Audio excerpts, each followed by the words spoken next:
देखिए, ये क्वेश्चन जो है 2024 में आया था, इससे पहले भी पूछा गया है। सबसे पहले स्टार्टिंग हुई थी 2002 में, जब ये सीबीएसई बोर्ड ने पूछा था, ठीक है। इसके बाद 2002 में पूछ लिया यूपी बोर्ड ने, 2002 में। इसके बाद 2003 में राजस्थान बोर्ड ने पूछा था, और 2004 में बिहार बोर्ड ने पूछा। यानी फिर क्वेश्चन आता ही रहा है कहीं ना कहीं। अभी लेटेस्ट जो आया 2024 में आया सीबीएसई बोर्ड में, ठीक है। और यूपी बोर्ड का पेपर तो हमने भी उसको जज नहीं किया, हो सकता है उसमें भी हो। अब इसको आपको सॉल्व करना है, ठीक। इंटीग्रेशन का क्वेश्चन है, सिंपल तरीके से हमें क्या करना होगा।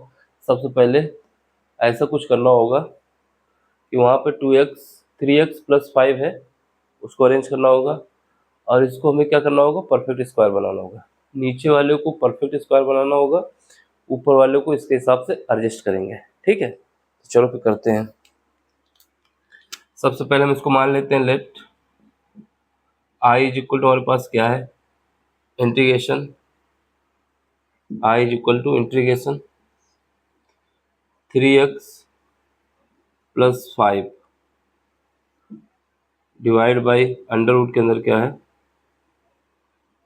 x² + 2x + 4, ठीक है। इतना हमने कर लिया, ये हमें गिवन भी है, और यहाँ पे dx, ठीक। अब हमें क्या करना है, इसको ब्रेक करना है। जैसे हम ब्रेक करें वैसे देखना। देखो कैसे ब्रेक करना है, ये डिपेंड करता है जो नीचे होता है ना, क्या बन सकता है। नीचे अगर देखा जाए तो ये बन सकता है x² + 2x + 1 अगर आ जाए, ये 4 से 1 एक इसमें दे दिया जाए, तो ये बन जाएगा x + 1 का होल स्क्वायर, अगर 1 इसको दे दिया जाए। तो ऊपर वाला हमें उसी हिसाब से एडजस्ट करना होगा। ऊपर वाला भी हमें बनाना होगा x + 1। x + 1 का कैसे बन सकता है, जब हम यहाँ से 5 को 3 + 2 में लिख दें, और 3 वाला पार्ट इसके साथ दे दें, 2 वाला पार्ट अलग कर दें, ठीक है। तब क्या होगा, देखो यहाँ पे हमारे पास क्या होगा, इंटीग्रेशन। इसको हम लिख सकते हैं 3x, इस 5 को ब्रेक कर रहे हैं, 5 को ब्रेक करेंगे तो यहाँ पे 3 लिख देंगे और 2 इधर लिख देंगे, ठीक है। अब नीचे क्या करना है, नीचे 4 को ब्रेक करेंगे, 1 इधर दे देंगे और 3 उधर रख देंगे। तो यहाँ पे क्या आ जाएगा, अंडर रूट के अंदर x² + 2x + 1 हमने दे दिया। इस 4 को हमने डिवाइड कर दिया 1 में और 3 में, और 3 इधर दे दिया, ठीक है। ऐसा क्यों किया, क्योंकि हमें यहाँ पे जो नीचे बन रहा था x + 1 का होल स्क्वायर बन रहा था, तो ऊपर वाले से हम अगर 3 कॉमन ले लेंगे तो x + 1 बच जाएगा वहाँ पे, ठीक है। चलो फिर अब देखो अब क्या करना है। अब i इज इक्वल टू हमारे पास क्या आ जाएगा, इंटीग्रेशन, ये हमारा dx चलेगा, ठीक है। अब यहाँ से इनको अलग अलग कर देते हैं, 3 कॉमन लेते हुए 3 कॉमन ले लें, यहाँ क्या बचेगा x + 1, और नीचे क्या बचेगा, नीचे हमारा बचेगा, देखो यहाँ पे क्या है, x² + 2x + 1, इसको क्या लिख सकते हैं, x + 1 का होल स्क्वायर प्लस √3 का होल स्क्वायर। √3 का होल स्क्वायर होता है 3 के बराबर, और ये वाला जो हमारा बन गया 1 + x का होल स्क्वायर, या फिर x + 1 का होल स्क्वायर, ठीक है। कैसे बना, x + 1 का जो फार्मूला होता है a + b का होल स्क्वायर जो फार्मूला होता है उसके हिसाब से, यहाँ पर a की जगह x रख देंगे और b की जगह 1, ये हमारा बन जाएगा फार्मूला जो होता है, उसके बिहाफ पे हमने ये बना दिया, ठीक है। अब देखो अब क्या करना है, प्लस, अब इस 2 वाले के साथ अलग रखना है, तो 2 डिवाइड बाई अंडर रूट के अंदर क्या आएगा, अंडर रूट के अंदर आएगा x + 1 का होल स्क्वायर प्लस √3 का होल स्क्वायर। यहाँ पे dx इसके साथ लिख दो और dx इसके साथ भी लिख दो, ठीक है। ये हमने अलग अलग कर दिया, अब हमारा काम आसान हो गया, ठीक। यहाँ से देखो, यहाँ पे हम क्या करेंगे, x + 1 जो है हमारे पास प्लस √3, इसको मान लेंगे t के बराबर, ठीक है। तो ऊपर वाला हमारा dx बन जाएगा। इसको अलग सॉल्व करेंगे, ये पार्ट अलग सॉल्व होगा, ये पार्ट अलग सॉल्व होगा, ठीक है। तो हमारे पास क्या है, यहाँ से देखो, यहाँ से हम क्या करेंगे, i इज इक्वल टू, इस वाले पार्ट को करना है तो इसको मान लेंगे i1 और एक i2 मान लेंगे, एक I1 माना, एक I2 माना। I1 की वैल्यू क्या है, I1 की वैल्यू हम इसको मान लेंगे और I2 की वैल्यू इसको मान लेंगे, ठीक है। तो यहाँ पे हम सॉल्व करते हैं। अब हम I1 को सॉल्व कर लेते हैं पहले, फिर उसके बाद इसमें पुट कर देंगे। तो ये हमारी इक्वेशन नंबर फर्स्ट है। एक साथ लेके भी कर सकते हैं, कोई दिक्कत नहीं है, एक साथ लेंगे तो ले सकते हैं। इसका बस अलग करना होगा, इसका अलग करना होगा, ठीक है। तो अगर एक साथ लेना चाहते हो तो एक साथ भी करा सकते हैं। हम I1 और I2 निकालेंगे तब भी दिक्कत नहीं है। चलो पहले I1 निकालना है, ठीक। I1 इज इक्वल टू, हमारे पास क्या है, 3 बाहर ले लेंगे, ठीक है। ब्रैकेट में जाएंगे, यहाँ पे क्या है, x+1 और dx है। डिवाइड में क्या है, अंडर रूट x+1 का होल स्क्वायर प्लस √3 का होल स्क्वायर, ठीक है। ये हमारे पास गिवन है। अब हमें क्या करना है, लेट करना है। ये वाला पार्ट को मान लेते हैं, लेट x+1 का होल स्क्वायर प्लस √3, ये हमारा किसके बराबर है, ये हमारा ये स्क्वायर तो स्क्वायर रूट टी के इक्वल है, ठीक है। अब डिफ्रेंशिएट करेंगे, ये कांस्टेंट टर्म है तो 0 हो जाएगा। इसका डिफ्रेंशिएशन आ जाएगा मेरे पास 2x+1 dx, ये बराबर आ जाएगा dt के। तो यहाँ से x+1 dx इज इक्वल हो जाएगा dt/2। समझो बात को, ये वाला जो है इसका हम डिफ्रेंशिएट कर दिए x के रिस्पेक्ट में, तो 2 हमारा आगे आ जाएगा। अगर हमारे पास कोई कंडीशन ऐसी होती है कि हमें dy/dx करना है x की पावर n, तो क्या होता है, n आगे आ जाता है और पावर 1 कम हो जाती है। तो उसके बाद x+1 का करोगे तो 1 का तो 0 हो जाएगा, लेकिन x का 1 हो जाएगा, तो 1 मल्टीप्लाई होगा तो कोई असर नहीं पड़ने वाला। तो ये हमारे पास बन गया। अब हमें इसके हिसाब से बन गया, ठीक है। इतना है तो लिख दो, differentiate with respect to T के रिस्पेक्ट में डिफ्रेंशिएट किया है यहाँ पे। अब इसमें वैल्यू पुट कर दो, जहाँ पर x+1 है dx, उसकी जगह क्या लिख सकते हैं, dt/2। तो इन दोनों की जगह dt/2 लिख सकते हैं। तो हमारे पास क्या आ जाएगा, I1 इज इक्वल टू क्या आ जाएगा, ये हो जाएगा 3/2 इसके हिसाब से, ये इसकी जगह पे हमने ये लिख दिया। ऊपर क्या आ जाएगा इंटीग्रेशन में dt, यहाँ इसकी जगह हमने क्या माना है, t माना है, तो अंडर रूट के अंदर क्या आ जाएगा, t की पावर क्या हो जाएगा 1/2। अंडर रूट का मतलब होता है 1/2, ठीक है।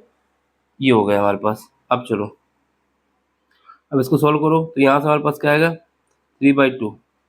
ये पावर अगर ऊपर जाएगी तो क्या हो जाएगा -1/2। और इंटीग्रेशन अगर हमें करना होता है, x की पावर n का इंटीग्रेशन करना होता है तो क्या होता है dx, इसका इंटीग्रेशन करते हैं तो क्या आता है x की power n+1 divide by n+1। यहाँ पर क्या है, ये पावर ऊपर जाएगी तो माइनस हो जाएगी, तो इसका इंटीग्रेशन कितना आ जाएगा, इसका इंटीग्रेशन आ जाएगा t की पावर क्या आ जाएगा 1/2। क्यों आएगा, क्योंकि ये पावर माइनस होगी, +1 जब ऐड करेंगे तो ये माइनस का 1/2 बचेगा, और डिवाइड क्या होगा 1/2। प्लस का c लगा सकते हैं, तो इसमें c1 लिख दें, ठीक है। इंटीग्रेशन हमने कर दिया इसका। बात समझो, इसका जब इसकी पावर ऊपर हो जाएगी ना तो ये -1/2 हो जाएगी, और जब इसके हिसाब से हम इंटीग्रेशन करेंगे तो -1/2 में 1 ऐड करोगे तो क्या आएगा 1/2 आएगा, और डिवाइड भी 1/2 से होगा इस वाले के हिसाब से, ठीक है। अब देखो, अब वैल्यू हमें पुट कर देना है, ठीक है। क्या माना हमने टी का, ये वैल्यू मानी है। तो चलो यहाँ से क्या होगा, ये 2 ऊपर जाएगा, यहाँ पे आ जाएगा 3/2 इंटू 2, और अंडर रूट के अंदर क्या है, अंडर रूट के अंदर ये वैल्यू हमें पुट करनी है। ये इसकी वैल्यू क्या है, इसकी वैल्यू हमारे पास अगर देखा जाए सॉल्व करके तो यही तो आएगी। इसी को जब सॉल्व करेंगे तो यही तो निकल के आएगा जो नीचे दिया हुआ है। तो इसकी जगह हम सीधे इसको लिख सकते हैं, जब इसको सॉल्व करेंगे तो क्या आएगा सीधे x² प्लस 2x प्लस 4। इस वाली वैल्यू को जब स्क्वायर रूट हटा के करेंगे तो यही निकल के आएगा। तो यहाँ से हमारे पास क्या आ जाएगा c1 आ जाएगा, ये 2 हमारा कट जाएगा। यहाँ से I1 की वैल्यू हमारे पास क्या आ जाएगी 3, रूट के अंदर क्या आएगा x² प्लस 2x प्लस 4, और प्लस का c1 आ जाएगा। तो I1 तो हमने निकाल लिया। अब हमारा काम क्या है I2 निकालने का, ठीक है। इसको तो हमने निकाल लिया यहाँ पे सारी कंडीशन लगा के। अब हमें निकालना है अब हमको निकालना है I2, तो I2 के लिए इस तरफ निकाल लेते हैं, ठीक है। अब I2 का केस देखो क्या है, I2 आइटम 2 नहीं, I2 क्या है हमारे पास, I2 की वैल्यू ये दी है, I2 की वैल्यू हमारे पास क्या है, I2 इज इक्वल टू है, दिख रहा हो वहाँ पे, I2 is equal to integration 2 को हम बाहर ले लेते हैं, इंटीग्रेशन के अंदर क्या आएगा, ये 2 हम बाहर ले लिए हैं, dx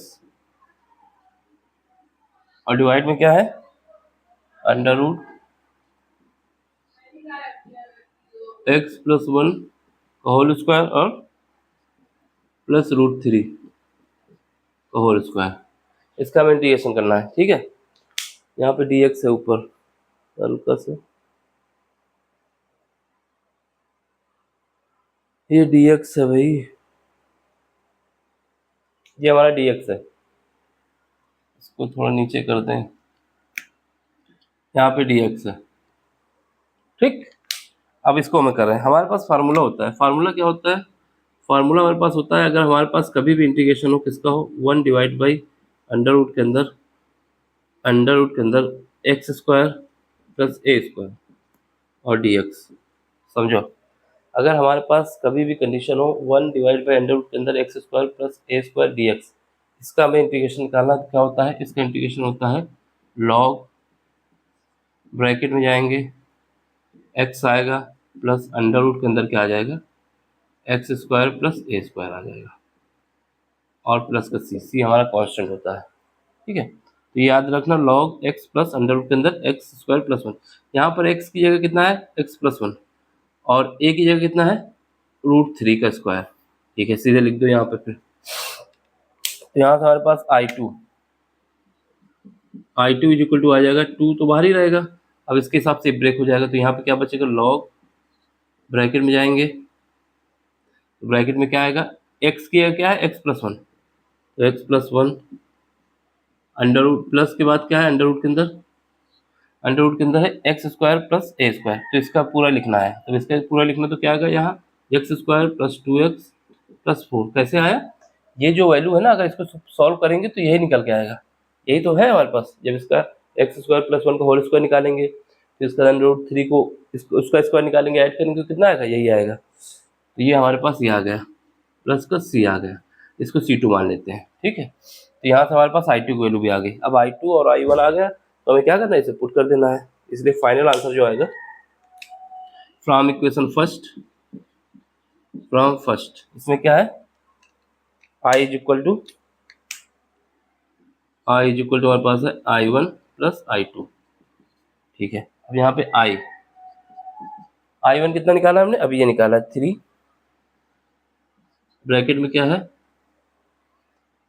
x square plus 2x plus 4, अब यहाँ पे C1 है, C1 को हम क्या करेंगे, C1 प्लस C2 कर देंगे, तो इसको कैपिटल C मान लेंगे, अभी इसको C को बाद में लिख देंगे, तो यहाँ पे क्या आएगा प्लस, फिर उसके बाद I1 कितना निकाला है उसको लिख दो, लॉग, ये यहाँ लिख देते हैं क्योंकि वहाँ दिखेगा नहीं, तो प्लस लॉग क्या आ जाएगा, x प्लस 1, उसके बाद प्लस अंडर रूट के अंदर x square plus 2x plus 4, तो ये हमारा लॉग वाला काम खत्म हो जाएगा। अब यहाँ पर प्लस सी लिख देंगे, सी का क्या है, वेयर सी क्या है, सी जो है हमारा, तो बता देंगे C1 प्लस C2 है, C1 प्लस C2 है, बाकी नहीं बताओगे तब भी चलेगा, तो ये हमारा फाइनल आंसर आ जाएगा। तो आंसर ये रहा, देखो अगर ये नंबर हमारे 5 मार्क्स का क्वेश्चन आता है और यूपी बोर्ड में 8 मार्क्स का क्वेश्चन आता है, तो पूरा प्रॉपर ऐसे ही करना है, ठीक है। और अगर 2 मार्क्स में आता है ना, तो हमको क्या करना है, यहीं पे सीधे एक साथ करके इसको सॉल्व कर देना है, एक फार्मूला ये लगाना है, दूसरा में क्या करना है, इसको हमें सॉल्व करना है लेट करके, जो हमने ये किया है, तो एक ही साथ कर देना तो एक ही लाइन में आ जाएगा। फिलहाल ऐसे करोगे, अगर 3 मार्क्स का भी आता है तब भी ऐसे करोगे तो पूरे मार्क्स मिलेंगे। अब स्क्रीनशॉट ले लो इसका, कहीं पे दिक्कत हो तो उसके लिए आप कमेंट्स करके हमसे पूछ सकते हैं, ठीक है। अब मिलते हैं अगले क्वेश्चन में, थैंक यू फॉर वॉचिंग।